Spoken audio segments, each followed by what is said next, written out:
feeling so, I've been feeling so down, yeah. Can you tell me why? Can you tell me why I'm down, yeah. No friends of mine, no friends of mine around, yeah. Now I'm thinking I might have caught the June blues. Yeah, I wanna drown myself inside the juice. Yeah, So I usually get started working in the morning at around 9 to 9:30. This is my usual desk setup. I usually have my iPad, headphones, journal, speaker, phone, and usually something to drink. The first thing I do when I fire up my iPad is to check my calendar, and here you can see me using Things 3. Honestly, this app was a little bit overpriced for what it does. It's basically a very advanced to-do list for your everyday planning, and it's supposed to also substitute in as a calendar. I personally only use it as a to-do list, and was it worth the $30? I personally don't really think so. Moving on to GoodNotes, which is the primary note-taking app that I use. One of my favorite functions about this is its organization system. Instead of having everything as a list by default, it allows you to create different folders and you can see all your different tabs in a grid style. So I personally have this weekly formatted journal that you can see is empty now. Usually I fill this up with things I need to do per week, along with any fun events or movie nights that I've scheduled with my roommates or virtual Zoom calls with friends. Moving on to my subject folders for school, this is an example of my econometrics class and how I just very loosely structure. I only have lectures and modules and folders. Here are my main lecture notes, part 1. So for here, the main thing I do is I import images from the actual lecture that is already provided for me. I do this by taking a screenshot of the image, placing it, resizing it, and then drawing over the image to highlight or to take notes. So I don't rewrite my notes very often. I find that kind of not productive, especially if you're in economics where there are a lot of math formulas already laid out in the lecture notes. I don't find it super productive for you to rewrite them. I also like to open up split screen and use Safari to search up any definitions or additional videos that I want to watch and then take notes on the side. Honestly, the best function of an iPad. Here you can see me just saving an image and then importing it directly with very little lag, and then you're able to highlight it at your own will. One of my favorite things about the GoodNotes function is how easily accessible the images are embedded within your notes. Here I can just crop it or freehand crop it if there were any specific details I wanted to take note of instead of just having the whole rectangular crop image.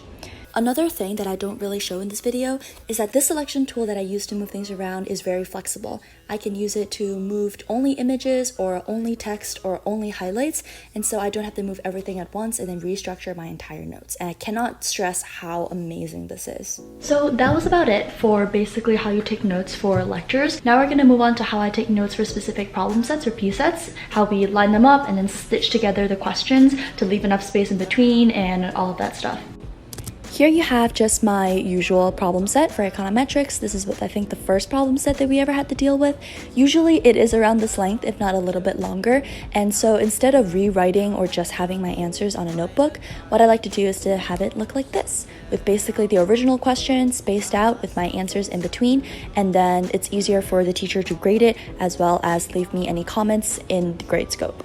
So here I'll be demonstrating how my usual workflow looks like with the uncompleted problem set on the left and my completed problem set on the right. For the purpose of this demo, I will also be showing you how I switch between my notes and the P set and how I just structure it from scratch. We're just going to be creating a new notebook here, and I'm going to call it Demo. Usually I don't have a cover for my P set completed answers just because I think it keeps it cleaner and just gets to the point without any fluff. Although I might use ruled sometimes, but I usually use dotted if there are a lot more formulas. So here I just start off by writing a title, but I also don't really care so much about my handwriting. I know a lot of YouTube tutorials focus on, aesthetic and beautiful notes such as these, but I find it not super relevant to how I study, so I prefer to just focus on the content and the tasks at hand. So first thing I do is to open up my homework assignment, and I will use the select function, select the part I want to screenshot, and it will automatically screenshot it as a little rectangle, save it, and then import it into my completed file. As you can see from the previous one, I do split up each individual sub-question such as A, B, C, D. Here, for the purposes of demonstration, I will not be doing that, but you can definitely do that if your answers are kind of long for each sub-question. I usually like to copy paste all of my questions at once and then move them within the file of my completed problem set, just because I find it easier to do that instead of clip between the two files constantly. So after you've placed your questions the way you want, you can kind of just input your answers and then export it as a PDF. These are just some example slides for what my lectures look like. So they're already very nicely put together. If your professor prefers, more colorful or more graphic filled PPTs, I would recommend you decrease the saturation. So now kind of moving on to why I don't use Notability. So yes, I have purchased both apps, but I only really use GoodNotes for now. The one thing I will say about Notability though is that if you are in a class that requires a lot of typing, so maybe not a math class, maybe something like biology or pre-med or English class, or something that requires a lot of typing, I would recommend you to use Notability, just because I think its text function is much better than GoodNotes. So as you can see here, Notability comes with a default ruled paper, and whenever you type, the lines actually adjust to the size of font or the kind of text you are writing within Notability. Rather for GoodNotes, as you will see here, if I open up like a ruled notebook, what that does is I would have to place my words exactly on the line and kind of toggle the size of the font in order to fit within the lines. If you're doing a class that is quite text heavy, I would suggest you use Notability instead of GoodNotes. But for most of the classes I take, a lot of it are math-based or STEM-based, and I usually just take notes on top of slides, so I love GoodNotes for this reason. So kind of just to leave off with a few notes, this iPad is I think the second newest one, like the one that was released right before this year's. It is not an iPad Pro, so you can see that there's not the burner stove camera attached to this one, and honestly I never take photos on my iPad because why would you? And I think this is plenty enough. The only time I can think of that having a better camera on an iPad might be useful is when you're scanning documents through Cam Scanner and put it directly into your notes, but even then I find that this camera is way more than sufficient. You do not need the newest iPad. The reason why I think having the largest screen is very useful is because when you are taking notes or like using this as a desktop, basically, having a smaller screen really restricts your range of motion, how many notes you can write at once.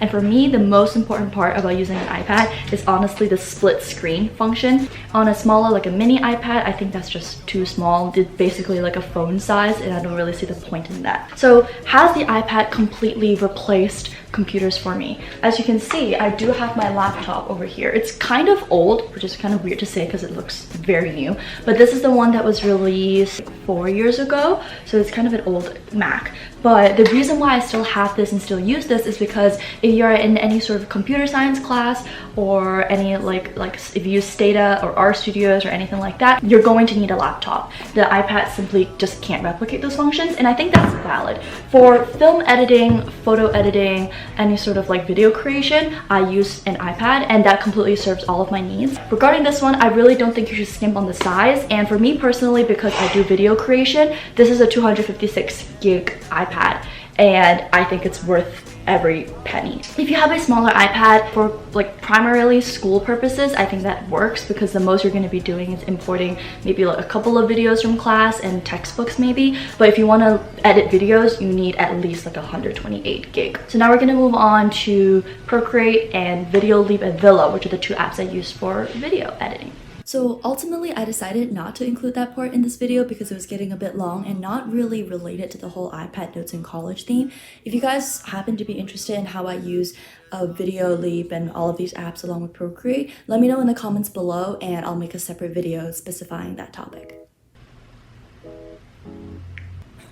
So that's about it for this video. I hope it was somewhat helpful. I went over GoodNotes and the reasons why I don't use Notability. If you have any more questions about how specifically I use this for college, go ahead and just comment down below.